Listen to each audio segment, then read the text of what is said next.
A rotina faz parte das nossas vidas, por bem ou por mal. Para muitos, ela é uma cena, algo que queremos escapar, mas nem sempre é esse o caso. Às vezes, encontramos partes de nossas rotinas que fazem nossas vidas melhores, como estar com alguém que amamos ou aproveitar os momentos do nosso dia a dia. E a rotina é algo que, querendo ou não, é um assunto que falamos bastante.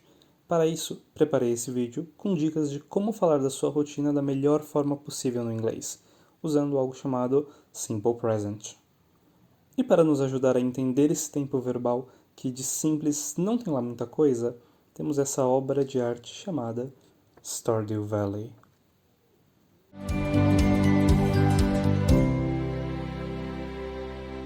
O presente simples é usado para falar de fatos e de rotinas, ou seja, a ação da frase não precisa estar acontecendo necessariamente no momento da fala. Eu posso falar I wake up at 6 a.m. a qualquer momento, não apenas às 6 da manhã. A parte referente aos fatos é mais fácil ainda, apenas usamos para falar de algo que é verdade. Por exemplo, This game makes me happy. Para montar uma frase na afirmativa do Simple Present, iremos seguir a seguinte estrutura: sujeito mais verbo no presente mais objeto. I plant potatoes. O sujeito I faz a ação plant no objeto potatoes. Atenção que essa frase, apesar de no presente, se refere a uma ação que faz parte de uma rotina, então ela pode acontecer antes ou depois do momento da fala.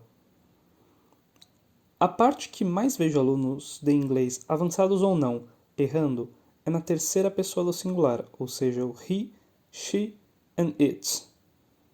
Quando usamos a terceira pessoa do singular numa frase, iremos adicionar um s no final do verbo, como cut vira cuts.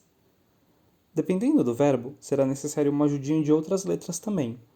Para verbos terminados em ss, ch, sh ou x, iremos adicionar es, como por exemplo, watch, que vira watches.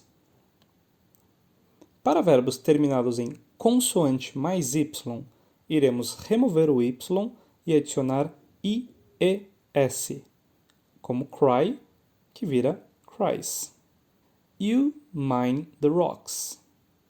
She builds houses. They drink every night. Agora vamos partir para as formas negativas e interrogativas. Nessas formas, caso o verbo não seja be, teremos que usar a ajuda de algo chamado auxiliary verb, nesse caso o do, que servirá como uma muleta para o verbo. Se quiser aprender como usar o verbo to be nessas formas, confira o Runic English número 2, que eu vou marcar aqui em cima. Para fazer uma frase na negativa, iremos usar a seguinte estrutura: sujeito mais verbo auxiliar mais not, que pode formar don't, do not, ou doesn't, does not, mais o verbo no presente, mais o objeto. Vamos a alguns exemplos. I don't have so much money. It does not smell good.